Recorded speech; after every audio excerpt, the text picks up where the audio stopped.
नमस्ते दोस्तों, स्वागत है आपका मेरे चैनल में। आज की कहानी है बुरा वक्त। कहानी जो दिल छू जाए।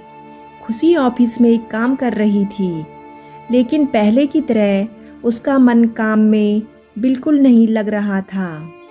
वह ऑफिस में रहकर भी ऑफिस में नहीं थी, न जाने किन ख्यालों में खोई है। लैपटॉप खोलकर कुछ टाइप किए जा रही थी। उसकी इन हरकतों से उसके सहकर्मचारी अच्छी तरह वाकिफ़ हैं और पिछले 4-5 दिनों की तरह आज भी वह सब उसी की तरफ देख रहे थे। विपिन, जो कि उसका सीनियर है, वह आवाज़ देकर उसका ध्यान अपनी तरफ खींचता है। विपिन थोड़े ऊंचे स्वर में खुशी से कहता है, क्या कर रही हो खुशी? तुम होश में तो हो? तुम्हें पता भी है तुम्हें क्या काम दिया गया है और तुम क्या कर रही हो? खुशी अपने लैपटॉप की तरफ देखती है। उसके लैपटॉप में पिछले हफ्ते दिया प्रोजेक्ट खुला था, जिससे वह अनजाने में ही काम करने लगी थी। खुशी निराश और उतरे हुए चेहरे के साथ माफ़ी मांगती है और अपने काम में लग जाती है। लंच ब्रेक में सभी कर्मचारी एक साथ खाने के लिए बैठे हैं, लेकिन खुशी ही अकेली एक टेबल पर बैठी है। उसका टिफ़िन तो खुला है, लेकिन वह उसमें से एक भी निवाला खा नहीं रही थी। हमेशा की तरह इस बार भी उसके सहकर्मी यह सब देखते हैं और आपस में बातें करने लगते हैं। सरिता कहने के लिए तो खुशी की अच्छी दोस्त थी, लेकिन सबसे पहले वही उसके खिलाफ बोलती है। सरिता कहती है, पता नहीं कहाँ खोई खोई रहती है। आजकल ऐसा लगता है जैसे इसको अब इस ऑफिस में काम करने में कोई इंटरेस्ट ही ना रहा हो। परेशानियाँ किसके जीवन में नहीं होती, लेकिन उसको ऑफिस तक लेकर आना सही नहीं। एक और सहपाठी अपने साथ खाना खाने बैठे ग्रुप को अंदर की खबर बताते हुए कहता है, सुनने में आया है कि खुशी की शादी टूट गई है, जिस वजह से वह इस तरह व्यवहार कर रही है। एक और सहकर्मचारी बोला, जरूर इसके मोटापे की वजह से ही इसकी शादी टूटी होगी। भला कौन ऐसी मोटी लड़की से शादी करना चाहेगा? सब खुशी के बारे में भली बुरी राय बता रहे थे कि वहाँ पर मैनेजर मिस्टर शर्मा आ गए और उन्होंने सबको तुरंत मीटिंग के लिए कॉन्फ्रेंस रूम में आने के लिए कहा। शायद उन्होंने सब क्या गपशप कर रहे थे सुन लिया था, इसलिए सबके कॉन्फ्रेंस रूम में आते ही उन पर चिल्लाए, काम की बातें छोड़कर तुम इन फालतू की बातों में ज़रूरत से ज़्यादा ब्रेक ले लेते हो और अपने काम पर ध्यान नहीं देते। काम पर ध्यान दोगे तो अच्छा होगा। सबकी तरफ एक नज़र देखने के बाद उन्होंने पूछा, खुशी कहाँ है? तब तक खुशी दरवाजे पर पहुंच चुकी थी और उनसे अंदर प्रवेश करने की परमिशन मांग रही थी। मैनेजर ने उस पर चिल्लाते हुए कहा, खुशी, मैं तुम्हें बता देता हूँ, तुम्हारी यह मनमानी यहाँ नहीं चलने वाली। मैं अगर अर्जेंटली मीटिंग के बारे में बात करता हूँ तो इसका मतलब है सबको तुरंत आना है, और तुम हो कि अब आ रही हो। खुशी अपनी नज़रें और मुंह नीचे रखते हुए मैनेजर की बातें सुन रही थी।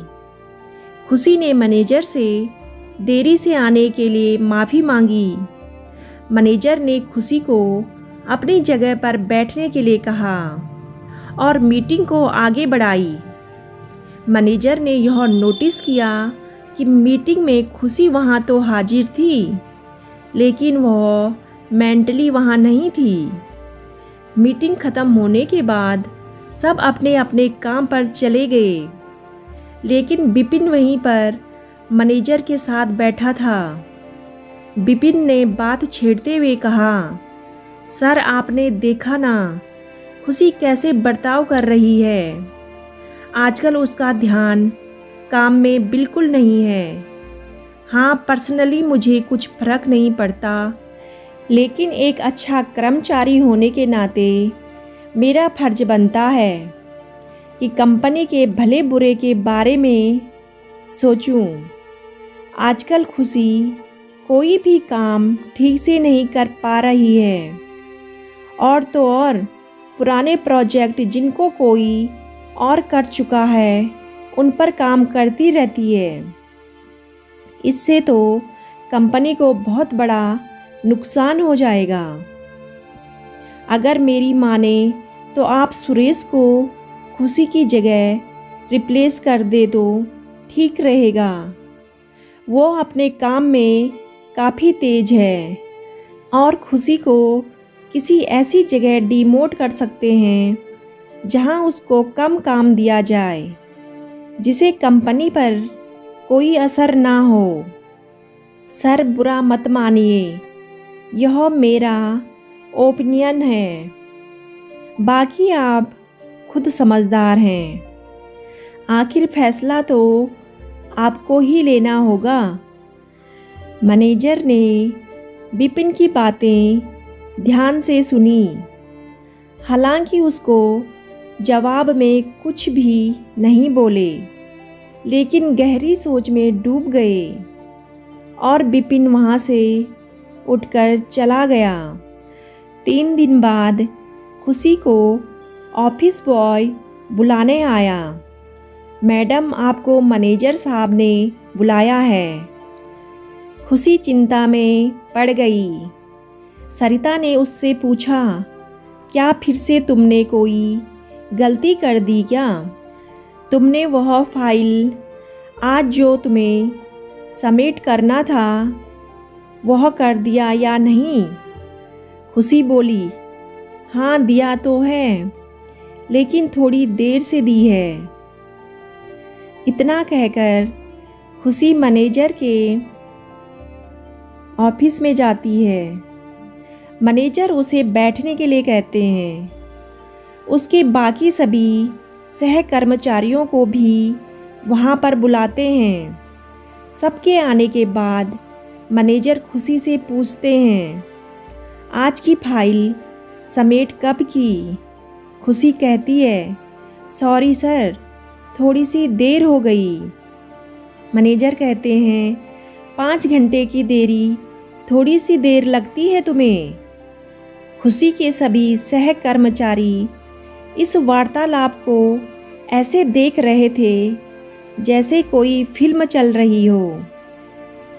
खुशी रो नहीं रही थी, लेकिन उसकी आंखों में आंसू साफ देखे जा सकते थे। खुशी बोली, इस बार माफ़ कर दीजिए सर, अब आगे से मैं कभी आपको शिकायत का मौका नहीं दूंगी।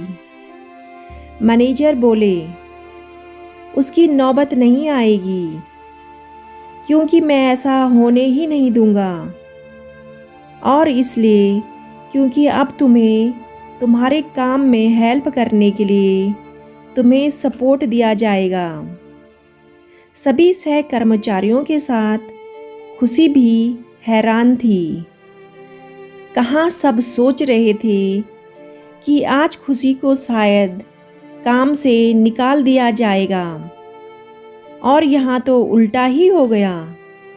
काम से तो निकालना तो दूर की बात है, बल्कि यहाँ पर उसकी मदद की जा रही थी। मैनेजर ने अपनी बात आगे बढ़ाते हुए कहा, खुशी, मैं जानता हूँ आजकल तुम एक कठिन दौर से गुजर रही हो, पर इसमें कोई बुरी बात नहीं है। ऐसी परिस्थिति हम में से किसी की भी हो सकती है। कभी कभी कुछ ऐसा हो जाता है कि हम अपने आप को संभाल नहीं पाते हैं। तब हमारे अपनों की यह जिम्मेदारी बनती है कि उस कठिन समय में सहारा बने। मैनेजर ने विपिन की तरफ देखते हुए कहा, विपिन, तुम शायद भूल गए हो कि 1 साल पहले जब तुम 30 दिनों तक अपनी बीमारी की वजह से काम पर नहीं आ पा रहे थे, तो तब तुम्हारे हिस्से का सारा काम खुशी ही संभालती थी। उसके कहने से ही कंपनी ने तुम्हारी जगह किसी और को नहीं रखा गया था। विपिन की आंखें शर्म से झुक जाती हैं और वह खुशी से माफ़ी मांगने लगता है। तब सरिता को भी अब एहसास हो जाता है कि उसने अपने दोस्त के साथ जैसा बर्ताव किया है, ऐसा तो कोई दुश्मन भी नहीं करता। सभी अपने किए पर शर्मिंदा थे और सब ने खुशी से माफ़ी मांगी और उसे वादा किया कि उसको जो भी हेल्प चाहिए वह सब मिलकर करेंगे और आज के बाद एक टीम बनकर रहेंगे। मैनेजर ने आखिर में सबसे कहा, जिस तरह हेल्प करना अच्छी बात है, उसी तरह हेल्प मांगना भी कोई बुरी बात नहीं है और मदद तो उन्हीं को पहले मिलती है जो उसे मांगते हैं। खुशी, तुम भी बेझिझक जो भी हेल्प चाहिए मांग लेना। मैं या यूँ कहूँ कि हम सबको खुशी होगी। दोस्तों, जब भी जीवन में ज़रूरत हो तो अपनों से हेल्प के लिए ज़रूर कहिए, क्योंकि खुशी को तो समझदार मैनेजर मिल गए थे, शायद किसी को ना मिल पाए। दोस्तों, हम सबको मुसीबत के टाइम एक दूसरे की मदद करनी चाहिए, क्योंकि मुसीबत कभी भी बता के नहीं आती, वो किसी पे भी आ सकती है और मदद करने में कभी भी पीछे नहीं रहना चाहिए, क्योंकि हम जब किसी की मदद करते हैं तो स्वयं भगवान किसी न किसी रूप में हमारी मदद करते हैं। दोस्तों, आपको कहानी कैसी लगी कमेंट करके ज़रूर बताइएगा। कहानी अच्छी लगे तो वीडियो को लाइक और चैनल को सब्सक्राइब करना ना भूलें। कहानी सुनने के लिए आपका बहुत बहुत धन्यवाद।